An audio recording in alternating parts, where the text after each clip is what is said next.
অত্যন্ত গুরুত্বের সাথে জান্নাত এবং জাহান্নামের বর্ণনার একটি বিশেষ অংশে আমরা আলোচনায় ছিলাম আমাদের প্রিয় শায়েখ ডক্টর মুকাররম বিন মুহসিন মাদানী হাফিজাহুল্লাহর কণ্ঠে। আলহামদুলিল্লাহ, পূর্বাঞ্চল সালাফি কনফারেন্সে কোন বক্তার কি বিষয় এটা অনেক আগে থেকেই প্রি প্ল্যান করা রয়েছে, যাতে আমরা পরিকল্পিতভাবে দুইটি কথা, ভালো কথা আপনাদের সামনে পৌঁছাতে পারি ইনশাআল্লাহ। অহংকার এবং হিংসা এবং এর পরিণাম, এই বিষয়ে কথা বলতে গেলে আপনাকে আগে বুঝতে হবে এই জিনিসটা আসছে কোন জায়গা থেকে। এই অহংকারটা উপরে যে শুরু করছে তার নাম হলো ইবলিস। যাদেরকে দিয়েছিল ভিতরে ঢোকায় হিংসা অহংকার, এই অহংকার বশত পথভ্রষ্ট হয়েছিলেন প্রথম ইবলিস। তিনি আল্লাহর কথার উপরে কিয়াস করতে গিয়েছিলেন। সোজাসুজিভাবে বলা হলো যে উসজুদ, সেজদা করো, সবাই সেজদা করল ইল্লা ইবলিস। তিনি সেজদা করেন নাই, তিনি আল্লাহর কথা মানেন নাই। এটা একটা অহংকারের লক্ষণ। তিনিই ছিলেন সর্বপ্রথম এই অহংকারের প্রতিষ্ঠাতা, পরিচালক। পরবর্তীতে মনে হচ্ছে তারই নিয়োগপ্রাপ্ত একজন অধ্যক্ষ তিনি নিয়োগ দিয়েছিলেন আদম আলাইহিস সালামের একটি সন্তান হাবিল, যিনি তার নিষ্পাপ ছোট ভাই কাবিলকে হত্যা করেছিল, অথচ তার কোনো দোষ ছিল না। তাহলে উপরে হিংসা শুরু করেছিল ইবলিস, এটার প্রতিফলনে দুনিয়াতে শুরু হয়েছিল আদম আলাইহিস সালামের দুই ছেলের কোরবানির ঘটনা নিয়ে, হত্যার ঘটনা নিয়ে। তো এই হিংসা, এই অহংকার এত কঠিন যে মানুষের সামনে মানুষ তো সত্য অস্বীকার করেই, সরাসরি আল্লাহর হুকুম পর্যন্ত অমান্য করার পরেও তার ভিতরে কোনো পাশ্চাত্য নাই, তার ভিতরে অনুশোচনা নাই। তিনি আল্লাহকে বলতেছে আপনার ডিসিশন ভুল, নাউযুবিল্লাহ।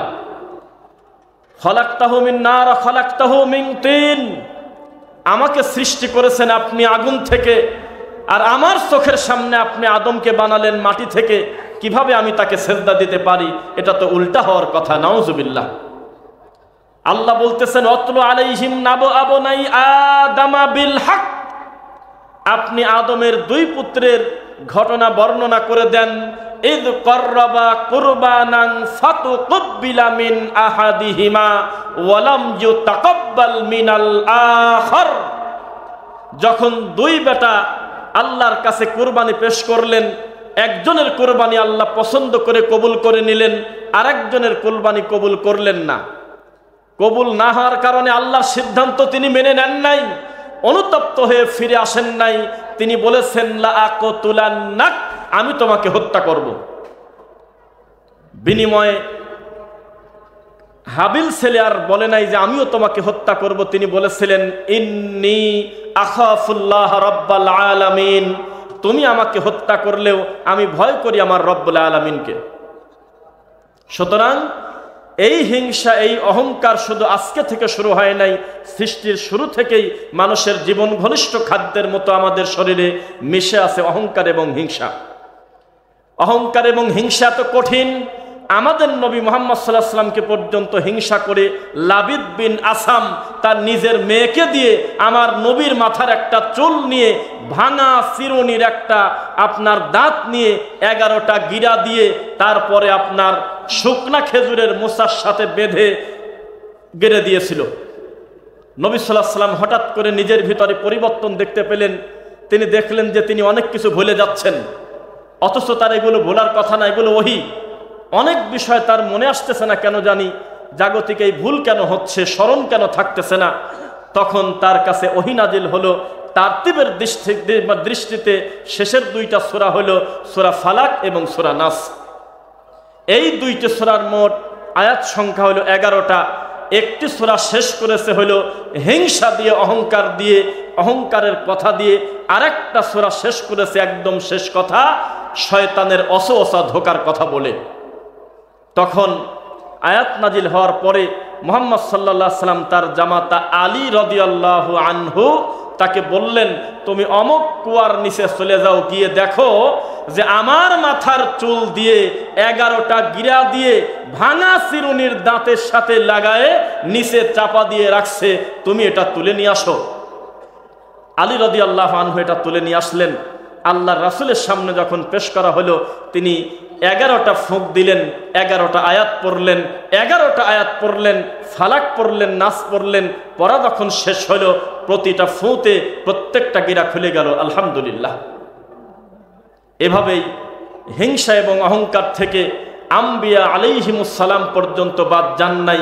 আমি আর আপনি তো বহু দূরের কথা। কথা বোঝা যাচ্ছে? আনাস রাদিয়াল্লাহু আনহু তিনি বলতেছেন, হঠাৎ করে মুহাম্মদ সাল্লাল্লাহু আলাইহি ওয়াসাল্লাম একদিন বললেন, কিছু সময়ের ভিতরে আমাদের সামনে একজন উপস্থিত হবে, তিনি আল্লাহর জান্নাতি মানুষ। এই জান্নাতি মানুষ এ কথা কে বলতে পারে বলেন তো? ওহী। কে বলতে পারে? ওহী। মুহাম্মদ সাল্লাল্লাহু আলাইহি ওয়াসাল্লাম নিজে থেকে বলেন নাই, আল্লাহর ওহী আসছে তখন বলছে। যদিও আমাদের দেশে তো এমনি জান্নাতে সার্টিফিকেট দিয়ে দেয়, তাই না? দিয়ে দেয় তো। তো যাই হোক, বললেন যে কিছু সময়ের ভিতরে একজন উপস্থিত হবে আমাদের সামনে, তিনি জান্নাতি মানুষ। তারপরে দেখা গেল একটা লোক আসলেন, তার দাড়ি বেয়ে বেয়ে অজুর পানি টপ টপ করে পড়তেছে, আর তার হাতে আছে হলো তার পায়ের জুতা, দুইখান জুতা। এভাবে ঘটনা শেষ হয়ে গেল। পরবর্তী দিন আবার বলতেছে কিছু সময়ের ভিতরে একজন লোক আসবে, তিনি আল্লাহর জান্নাতি। আবার ওই একই লোকের মুখ দেখলেন সাহাবীরা। তৃতীয় দিনও তিনি বললেন, কিছু সময়ের ভিতরে একজন লোক আসবে আমাদের সামনে, তোমাদের সামনে, তিনি আল্লাহর জান্নাতি মানুষ।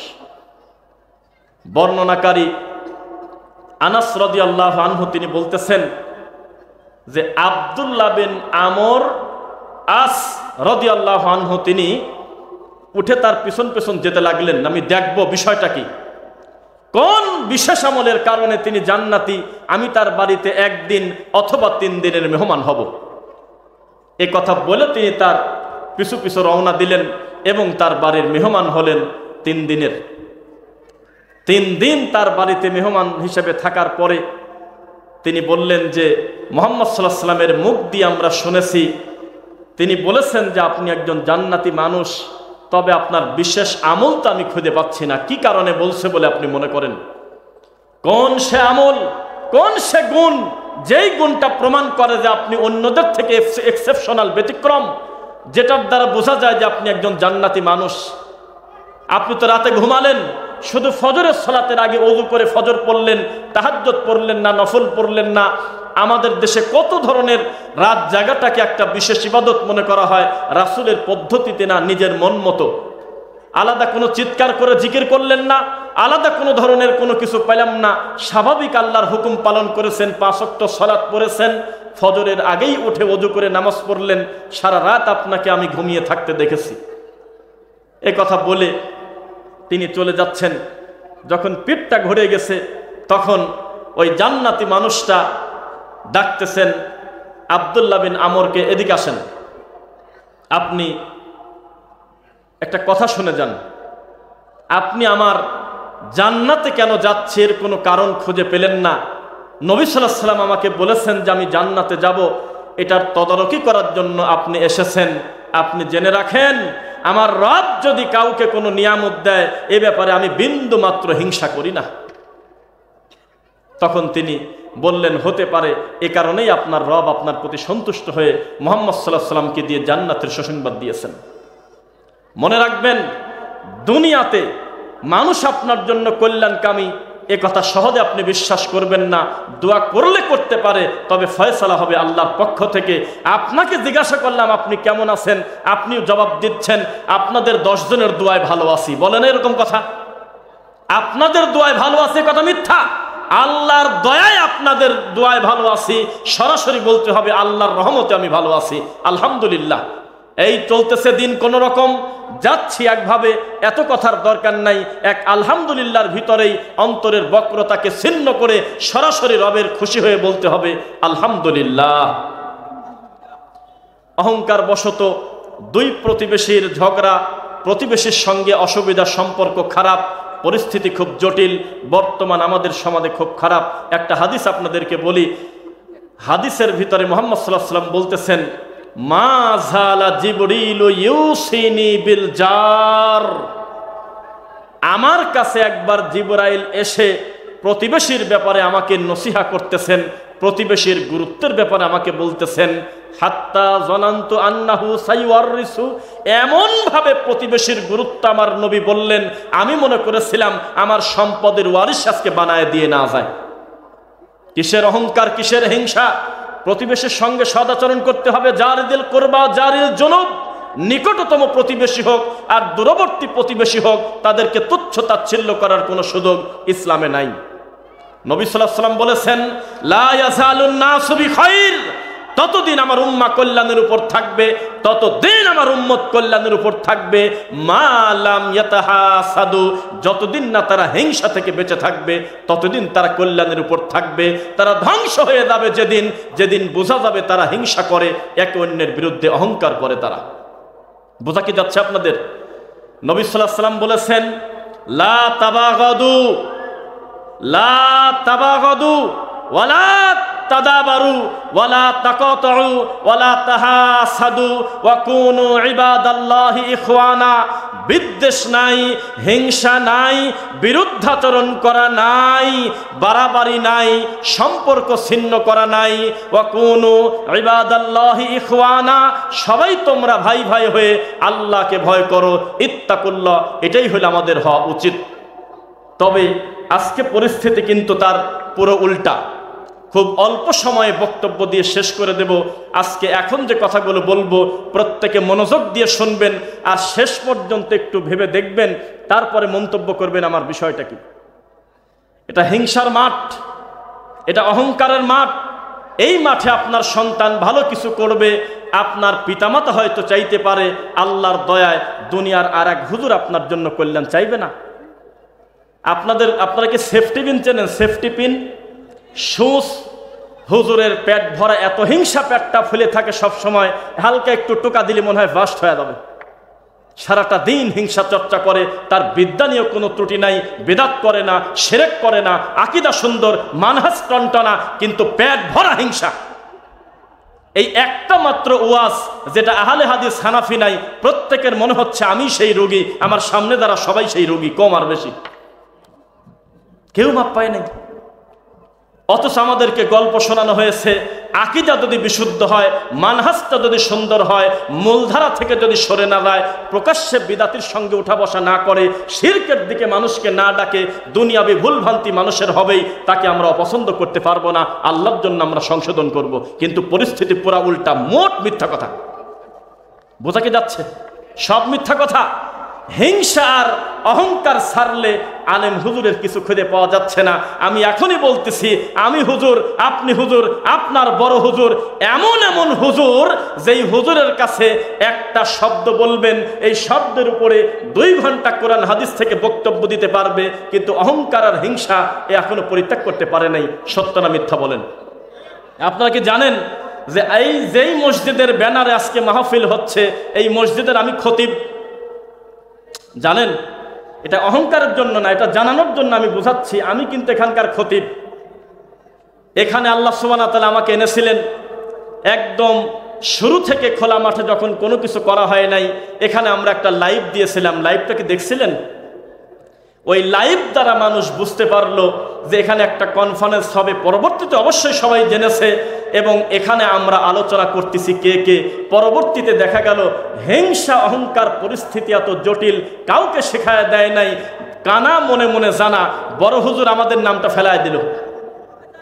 এখানে রয়েছে আমাদের ধামসি মসজিদের ইমাম, মানুষকে অন্তর থেকে ভালোবেসে আল্লাহর জন্য দায়ী তৈরি হোক। আসলেই যে অন্তর থেকে হুজুররা খুবই কম চায়, ইল্লা কলিলা, কিছু ব্যতিক্রম, তার একটা প্রমাণ আমার কাছে। আজকের মাহফিলের পোস্টার আছে হলো 6 ডিজাইনের। কয় ডিজাইন? 1 ডিজাইন হলো আমার কাছে, যেখানে বক্তার সিরিয়াল আছে সাইফুদ্দিন বেলাল মাদানী, মোহাম্মদ হারুন হোসাইন, মুখলিসুর রহমান বিন আরশাদ মাদানী, ডক্টর মুকাররম বিন মোহসিন মাদানী, ডক্টর শফিকুল ইসলাম, রফিকুল ইসলাম বিন সাইদ, আল আমিন, শামসুল হক সালাফি। আর একটা পোস্টারে আছে, নিচের 3টা কাটে দাও, জায়গা হচ্ছে না। পেট ভরা হিংসা বাদ দিলে কিছু থাকে না। কোনো বাপের বেটা যদি আমার কথাকে চ্যালেঞ্জ করে, এ যেন দলিল সহ মানুষের সমালোচনা করে, ধারণা করে যেন না করে। এত বড় পৃষ্ঠা মোবাইলে এঁটে গেল, সুন্দর করে কামার আছে কিছু আমাদের ভিতরে, কিছু কামারের জাত আছে, সুন্দর করে এই সাইফুল ইসলামের নাম, রফিকুল ইসলামের নামটা কেটে দিয়ে সাদা বানায় দিয়েছে। দৃশ্য খালি দেখি, বিভিন্ন জায়গা থেকে ফোন দেয়, লাইভের মাধ্যমে জানলাম আপনি নাকি আছেন। এখন তো দেখতেছি আপনার নামটা কাটা, হাত তুলে চ্যালেঞ্জ করেন, আমি দিয়ে দেই। সবচাইতে বড় পেজে অফিসিয়াল ভাবে আমার আর আমার শামসুল ভাইয়ের নামটা কাটা। এই তো দুনিয়া। অথচ আমরা বক্তব্য দিচ্ছি 64টা জেলায় দাওয়াতি কাজ হবে, হাজার হাজার তরুণ দায়ী তৈরি হয়ে এদেশে শিরক বিদআতের বিরুদ্ধে লড়াই করবে। কিন্তু তৈরি হলে সবচাইতে আগে বাধাপ্রাপ্ত হয়, সবচাইতে ল্যাজ ধরে টানে হলে আমাদের ঘরের লোক। এর থেকে লজ্জা নাই? মনে রাখবেন, এগুলো মিথ্যা কথা, প্রতারক, ধোঁকা। যারা বলতেছে আমরা দোয়া করি, আমরা এগিয়ে দিচ্ছি, ইল্লা কলিলা স্বীকার করতেছি কিছু ভালো মানুষ আদৌ আছে, নইলে দুনিয়া থাকতো না। অধিকাংশ লোক আপনাকে হিংসা করে রাত দিন আপনাকে পিছনে লাগবে, এ কথাই সত্য। আরে ডিজাইন, এই শামসুল হক সালাফি, এই রফিকুল ইসলাম বিন সাইদ, এই দুই আলামীর নাম, এই দুই তিনটা নাম থাকলে ওনার ইগোতে লাগে, ওনার সম্মানহানি হয়। এজন্য 2-3 বার পোস্ট দেওয়া হইল। সব ঠিক আছে, সভাপতি আরফান ভাই ঠিক, মসজিদের খতিব আমি সব ঠিক, কিন্তু আমার আর এই শামসুল ভাইয়ের নামটা কাটা কেন? এগুলোর কোথা থেকে তৈরি হয়? বেদাতির বিরুদ্ধে তো বহু বক্তব্য দেই, শিরক কবর পূজারীর বিরুদ্ধে বহু বক্তব্য দেই, মনে হচ্ছে কেটে ছিঁড়ে চলে যাবে। কিন্তু আমাদের ঘরের কি হবে বলেন? এটা ব্যতিক্রম একটা মাঠ, যেই মাঠে হিংসা চর্চা করা হয়, যেই মাঠে অহংকার চর্চা করা হয়। আমি বিদ্যা নিয়ে কোনো কথা বলি নাই। সালাফি মানহাজের সবচাইতে কমা দামি, সবচাইতে অল্প বিদ্যা হলে আমার অকপটে স্বীকার করলাম। কিন্তু আমার মতো লোকও যখন বিদাতির মাঠে চলে যায়, আমি মনে করি বিদাতি মুফতিকেও আমরা গণব না, কারণ তারা নবীর সুন্নাহ বিরোধী, আল্লাহর তাওহীদের বিরোধী, তারা ইসলামের শত্রু। কিন্তু আহলে হাদিস আলেমদের কাছে আমরা তাদের ছাত্র হওয়ার যোগ্যতা না। কি যে বিপদে আছি। সাতক্ষীরা চরুইতলা মাহফিলের পোস্টার পাঠাইছে, এই পোস্টার পোস্ট দেওয়ার ভাগ্য আমার নাই, কারণ আমার নামটা দেশে প্রথমে, আর দ্বিতীয় নাম্বারে দিয়েছে যিনি, তার নাম হলো একজন মাদানী আলেম। আমি বলছি যদি পরিবর্তন না করেন আমি পোস্ট যাব না। এই ডক্টর মুজাফফর বিন মোহসিন হাফিজাহুল্লাহর সাথে চারঘাট 2022 সালের নভেম্বর মাসে আমাদের দুইজনের মাহফিল, আমার নামটা উপরে দিয়ে শায়েখের নামটা নিচে দেশে, আজও পর্যন্ত আল্লাহর কসম ওই পোস্ট আমি দেইনি। আর কত বাসি চলবো? এত অহংকার কিসের আপনার? ওই যে কুড়িগ্রাম নাগেশ্বরী থেকে মুআজ বিন জামাল, তার নামের পাশে লেখা মাদানী, আর আমার নামটা দেশে উপরে। আমি বলছি তাড়াতাড়ি আগে এটা ঠিক করেন, নইলে আমি কিন্তু জালসায় যাব না। তারা বলল আপনি তো বোঝেন নাই, ছেলেটা অধ্যয়নরত রানিং ছাত্র। আমি বললাম আমার ছেলের বয়সও যদি হয় তাহলে বিপদ আছে আমার, আমি এখন পোস্ট দেবো, আমাকে কাফের বানা ছেড়ে দিবি। লাল চিহ্ন দিয়ে আমার গায়ের সাথে লেখে বড় বড় হুজুর পর্যন্ত বলবে বয়কট করুন, একে বাদ দিয়ে দিন। এ কোথা থেকে উঠে আসলো? হুজুর মানুষের মুখের ভাষা, আমাদেরকে বলে বাজারি বক্তা। হুজুর, এই দেশে যদি 64টা ডক্টর মুজাফফর বিন মোহসিন হয়, আমি মনে করবো তাও কম হয়ে গেছে, হাজার হাজার হলেও অসুবিধা ছিল না। আপনি এত রাগারাগি করতেছেন কেন? এই দেশে যদি আব্দুর রাজ্জাক বিন ইউসুফ আরো 500 তৈরি হয়, হিংসা তো দূরের কথা, আমি মনে করবো আরো কম হচ্ছে। কারণ যেভাবে মানুষ দিন বুঝতেছে, 5টা ছেলের দিনের বোঝ আসলে একটা করে মাহফিল দেয়, একটা করে হালাকা করে, একটা করে দাওয়া সেন্টার করে, একটা করে মাদ্রাসা দেয়। হুজুর কোন জায়গা? এত অহংকার কিসের? সব জায়গায় দায়িত্ব আপনি একা পালন করতে পারবেন না। আপনার আরেক ভাই গিয়েছে, বলেন যে আলহামদুলিল্লাহ, কাজ তো একই তো কাজ। আমি যাওয়ার আগে আমার আরেক ভাই চলে গেছে, একই কাজ। নাম থাকলে যাব না, অমুক থাকলে বক্তব্য দেব না, অমুক হুজুরের দাওয়াত দিয়েছে কেন? এগুলো কবর পূজারীদের নীতি, আহলে হাদিসের নীতি না। সিরিয়াল নাম্বার নিয়ে যে পরিমাণ মারামারি আর কামড়ি আমাদের মাঠে অনলাইনে হয়, এই দৃশ্য দেখলে হিন্দুরা পর্যন্ত লজ্জা পাবে। আমি বারবার বলতেছি, আপনার আকীদা নিয়ে কথা বলার ক্ষমতা আমার নাই। আমাদের মানহাজের লোকের বিদাত সম্পর্কে তারা বিদাত করে, এই অপবাদ দিলে আমি মিথ্যাবাদী। তবে অহংকার আর হিংসার পরিমাণ এত বেশি। আমি বেদাত আর শিরককারীর বক্তব্য এখানে দিতে আসি নাই। তারা তো বাউন্ডারির বাইরের লোক, তারা তো বাউন্ডারির বাইরে, তাদের আকীদা ঠিক নাই, তাওহীদ ঠিক নাই, সুন্নাহ ঠিক নাই, ওদের বিষয়ে কোনো বক্তব্য নাই। তবে আমরা যারা দিনের পাগল, আল্লাহ এবং তার রাসূলকে ভালোবাসি, শুধুমাত্র হিংসাটাকে ত্যাগ করতে পারবেন ভাই? রাগ করলেন মনে হয়? জি না, এত সস্তা কথা না। আমি বোকা না যে আমি অমুক অমুক হুজুরের নাম বলে আমি আর এক সিন্ডিকেটে পড়ে যাব, তা করবো না। এই রোগী যদি আমিও হই, আল্লাহ আমাকে যেন সংশোধন হওয়ার তৌফিক দেয়। আর আমাদের একটা বড় ভুল, ছোট ছোট বাচ্চা ছেলে তার হাতে 30টা প্রশ্ন ছাড়িয়ে দিচ্ছে, এই প্রশ্ন দেখে দেখে হালাল হারামের ফতোয়া দিচ্ছে, হ্যাঁ হ্যাঁ হালাল না হারাম, হারাম, এইভাবে জবাব দিচ্ছে। এটা আমাদের দুর্বলতা, আমরাও স্বীকার করলাম। সব ভুলের সমাধান আছে। আল্লাহর কাছে তওবা করলে 30 বছরের মূর্তি পূজার গুনাহ ক্ষমা হয়, 40 বছর মূর্তি পূজার গুনাহ ক্ষমা হয়। অন্তর থেকে তওবা করে অনুশোচনা করে এই ভুল যদি জীবনে না করে শুধু ক্ষমা হয়, কথা মিথ্যা। ইউবাদদিলুল্লাহু সাইয়্যাতিহিম হাসানাত, আল্লাহ তার অতীতের সমস্ত মূর্তি পূজার পাপকে নেকি দিয়ে পরিবর্তন করে দেয়। এর নাম রব্বুল আলামিন। তাহলে আমার মতো রফিক বিন সাইদ যদি আমি বক্তব্যে কোথাও হালালকে হারাম বলে ফেলি, আমি যদি কোনো ভুল করে ফেলি, এদেশে শাসন করার মতো বক্তা হুজুরের অভাব নাই।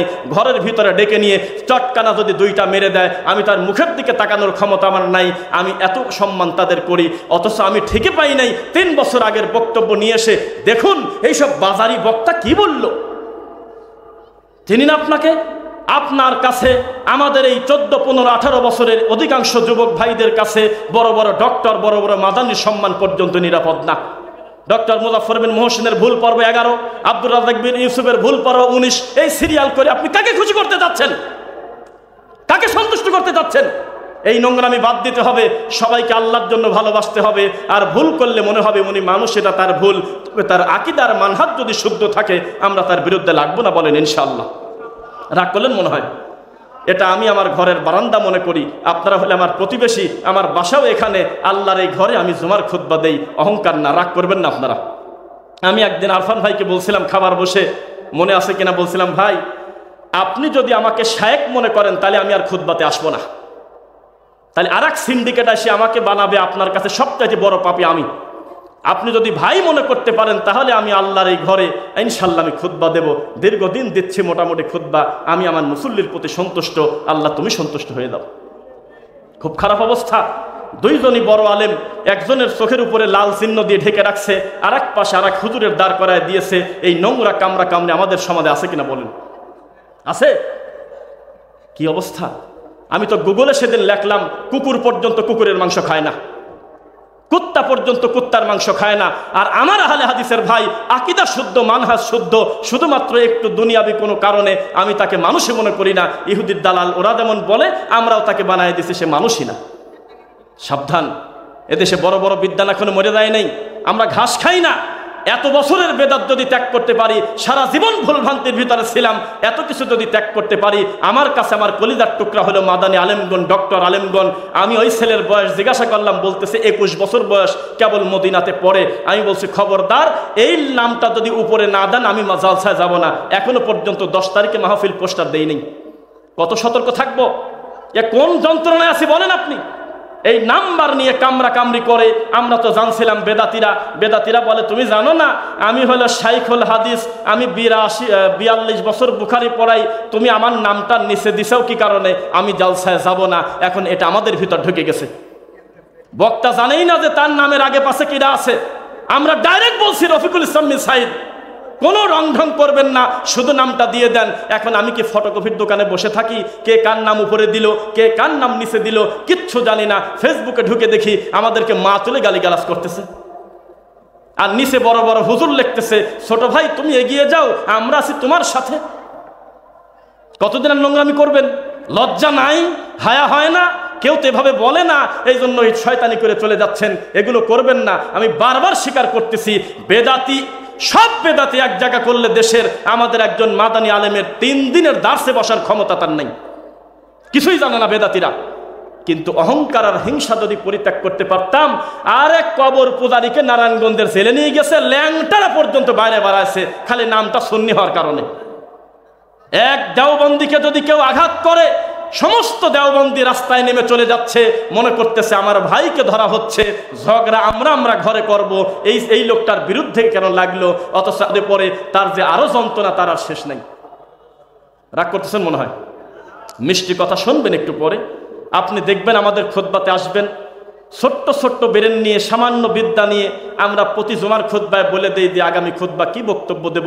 চেষ্টা করি বাংলাতে হলেও 2টা কথা বলার। তবে যেদিন প্রমাণ হবে যে আমরা শিরিকের দিকে ডাকছি, বেদাতের দিকে ডাকছি, আকীদা নষ্ট করে ফেলেছি, সেদিন পাবলিকের সামনে আমাদের অপমান করবেন। তবে সত্য কথাগুলো অনুসরণ করবেন ইনশাআল্লাহ।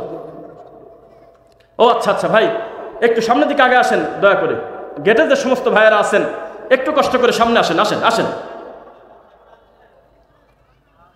আপনারা রাগ করতেছেন না তো? খুশি হওয়ার মতো কথা না, হিংসাকে পরিত্যাগ করেন ইনশাআল্লাহ। লা তামশি ফিল আরদি মারাহা ইন্নাকা লান তাখরিকাল আরদা ওয়া লান তাবলুগাল জিবালা তুলা। খবরদার হিংসা পরিত্যাগ করো। 17 নম্বর সূরা বানী ইসরাঈল। হিংসা করে তুমি জমিন ভাগ করতে পারবে না, হিংসা করে বুকটা পাহাড়ের সাথে লাগাতে পারবে না। হিংসা করো কেন? ইন্নাল্লাহা লা ইউহিব্বু মান কানা মুখতালিন ফাখুর। নিশ্চয়ই আল্লাহ সীমালঙ্ঘনকারীকে, অহংকারীকে পছন্দ করেন না। কথা বোঝা যাচ্ছে আপনাদের? আপনাদেরকে আমরা একটি কথা বলি, সালাফদের কিছু কওল জিজ্ঞাসা করি। তারা বলছেন যে হিংসা এমন একটা যন্ত্রণার আগুন, যেই আগুনে হিংসুক নিজে নিজেই পুড়ে যায়। পেটটা ফুলে আছে গ্যাসের মতো, কাউকে দেখতে পারে না, আর এক হুজুরকে দেখলেই তার হিংসা হয়। আপনাদের একটা কথা বলি, শেখ আহমেদ দিদাদের নাম শুনছিলেন জীবনে? শুনছেন শেখ আহমেদ দিদাত? লিল্লাহি তাকবীর। শেখ আহমেদ দিদাত লোকটার চেহারা দেখতে কালো, আফ্রিকায় থাকে, সম্ভবত ইন্ডিয়ায় তার জন্ম হয়েছিল। মানুষটার চেহারার দিকে তাকালে মনে হয় আল্লাহ এইভাবে তুমি তাকে কবুল করলে, যার বংশে কোনো শাইখুল হাদিস নাই, এমনভাবে আল্লাহ কবুল করে নিয়েছে, তার বক্তব্যের সামনে ইহুদি খ্রিস্টানের খালি হাঁটু কাঁপে। ডক্টর জাকির নায়েকের বাপ মা দোয়া করছিল, আল্লাহ আমার ছেলেকে একটা ডাক্তার বানাও।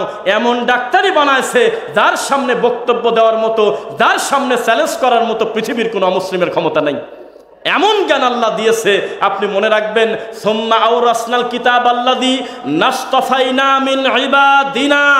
সব কিছু মানুষের মনোনীত হয় না, কিছু বিষয় আল্লাহর বিশেষ অনুগ্রহ থাকে। কাকে তিনি দায়ী বানাবেন, কাকে তিনি কিতাব দিবেন, কাকে তিনি আলেম করবেন, কাকে দ্বারা তার দিনের কাজ করায় নেবেন, এগুলো আমার রবের কাছে আছে কিনা বলেন? হিংসা করে রাগ করে ঠেকাতে পারবেন? এগুলো কেন করতেছেন? বিশাল বড় আলেম, তার ছেলে গাঁজা খায়, মদ খায়, হতে পারে। বিশাল বড় ডাক্তার, হাড়ের ডাক্তার, কিন্তু তার ছেলে নিজেই রোগী। এটা তাকদিরের ব্যাপার। আল্লাহ নবীর ছেলেকেই নবী করবেন, এটা জরুরি না, ফয়সালা আল্লাহর হাতে। আবার গবরে পদ্ম ফুল ফুটে যাচ্ছে, যার বংশে একজন আলেম নাই, তার একটা ছেলেকে আল্লাহ মদিনা বিশ্ববিদ্যালয় থেকে ডক্টরেট করায় নিয়ে আসতেছে দেশের একজন আল্লাহর নিয়ামত হিসেবে। এটা কার অনুগ্রহ বলেন? আল্লাহর। তাহলে আপনি রাগ করে হিংসা করে আরেকজনের পিছনে লাগতেছেন কেন? আমার জ্ঞানকে আপনি তুলনা করতেছেন কেন? আপনি যদি আমার বিদ্যা ডক্টর জাকির নায়েকের বিদ্যার সাথে মাপতে যান, আপনি নিজেই তো বোকা, আমার দোষ নাই। সমস্ত মানুষকে আল্লাহ সেটা করাবেন না। আর একটা গুই সাপকে বাড়ি মারিয়ে দিল, কেন মারো কি কামে? কয়ে যে ফনা তোলে না, সেই জন্যই। আরে বেটা, আল্লাহ ওর বৈশিষ্ট্য দেয় নাই ফনা তোলার, এটা গোখরা সাপের কাজ। এটা বৈশিষ্ট্যই আল্লাহ সুবহানাহু ওয়া তাআলা দেন নাই। আপনি রাগ করে ওকে পিটাচ্ছেন কেন? আপনি তাকে অন্য কারণে মারবেন, ভিন্ন কথা, কিন্তু খবরদার একজনের মুখামুখি আর একজনকে দাঁড় করিয়েছেন, অথচ দুই দলেরই আকীদা মানহাজ শুদ্ধ।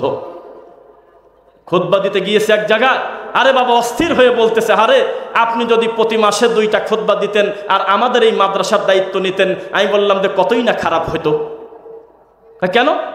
আমি বললাম যে এই খাল পাগার ভরিয়ে দেবো 1 বছরের ভিতরে, দিনী ভাই ঘর থেকে ভিক্ষা করে নিয়ে আগামী বছর এই গ্রামে ঘোষণা হবে, আমার থেকে বড় খারাপ মানুষ আর চোর এই দুনিয়াতে নেই। বড় হুজুর মনে করছে তার বদনাম মনে হয় মানুষ করে না। বড় হুজুর আর এক বড় হুজুর যখন এক জায়গা বসে, 3 নাম্বার বড় হুজুরের যে কি মানে খারাপ কথা বলে, ওই আর মানুষের সামনে আমরা বললাম না। বাপ মনে করছে অসুবিধা কি, আমি হলো বাপের বড় ছেলে, আমার তো কেউ সমালোচনা করে না। আরে সম্মান দিচ্ছে তাই, চক্ষু লজ্জায় মুখের পর বলে না, কিন্তু রাত দিন আপনার পিছনে আপনার এই অন্যায়গুলো বলে ফেলে, কিন্তু কিছু করার নাই। কথা কি বোঝা যাচ্ছেন? আর 2-3 মিনিট বলি, শেষ করি ইনশাল্লাহ। আপনারা এখন যে মনোযোগ দিয়ে বক্তব্যটা শুনতেছেন, আমাদের পরে যিনি বক্তব্য দিবেন তিনি মদিনা ইউনিভার্সিটি থেকে আপনার পড়াশোনা করে একজন মাদানী আলেম, তিনি বক্তব্য দিবেন বিদ্যা দিয়ে, এলেম দিয়ে, জ্ঞান দিয়ে। এই জ্ঞানের কথাগুলো আপনারা শুনবেন ইনশাল্লাহ।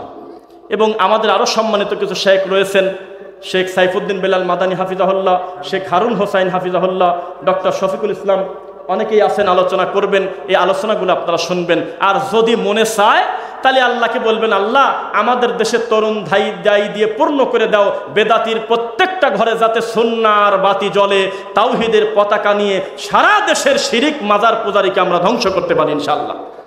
কিন্তু ভুল যখন হবে, মেরে হোক, সংশোধন করে হোক, ধমক দিয়ে হোক, ফোন করে হোক, মানুষকে সংশোধন করার বহু প্রক্রিয়া আছে।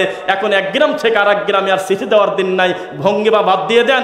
এখন মোবাইলে বসে যদি একটা মেসেজ দিয়ে দেন, আসসালামু আলাইকুম, পূর্বাচলে ওই বক্তব্যে অমুক জায়গা তুমি নাম্বার ভুল করেছো, আয়াত নাম্বার ভুল করেছো, আমি বাধ্য ওই ভুল সংশোধন করতে। আর আমি কিছুই জানি না, আমার মতো আমি জালসায় আসি, এখন দেখি যে অলরেডি 50টা লোক পোস্ট দিয়েছে, দেখেছো কত বড় জাহেল, এই আয়াত নাম্বার ভুল করে ফেলেছে। নাউজুবিল্লাহ মিন যালিক। এই কুকাম আপনারা করবেন না ইনশাল্লাহ। অহংকার আর হিংসা, এটা সর্বপ্রথম দিনে ডেলিভারি দিয়েছেন, তার নাম হলো ইবলিস। এটার প্রতিষ্ঠাতা প্রিন্সিপাল হলো ইবলিস। কিয়ামত পর্যন্ত অন্যায়ভাবে মানুষকে যত হত্যা করা হবে, তত আদম আলাইহিস সালামের হাবিল এই ছেলেটা একা তত পাপী। আর ইবলিস এমন ভুল করছে, কিয়ামত পর্যন্ত তওবা করে আর কোনো কুল পাওয়া যাবে না। এই ভুলে সবই শেষ হয়ে গেল আল্লাহর সিদ্ধান্তের উপরে সে হাত ঘোরানোর কারণে। অহংকার বন্ধ ইনশাল্লাহ পড়েন। অহংকার আমরা করব না। অহংকার আল্লাহর চাদর। আল্লাহর অহংকার মানায় আমি বান্দা, আমি হলো ফকির। কি? আল্লাহুল গনি, আমার আল্লাহ হলো ধনী, ওয়া আনতুমুল ফুকরা, আর আমরা সবাই হলো ফকির। আমরা সবাই আব্দুল্লাহ আল্লাহর বান্দা, আমরা সবাই মুসল্লি, ইমামও মুসল্লি, মুয়াজ্জিনও মুসল্লি, তার সামনে মুসল্লি, তার পিছনে মুসল্লি, সবাই আমরা আল্লাহর বান্দা। এটাই হলো আমাদের পরিচয়। সুবহানাল্লাযী আসরা বিআবদিহি। বান্দা হলে যে কত মজা, বান্দার মতো বান্দা হলে আল্লাহ 17 নম্বর সূরা বানী ইসরাঈলে প্রথমে তার নবীকে পর্যন্ত তার নিজের বান্দা বলে ডাকতেছে। সুবহানাল্লাহ।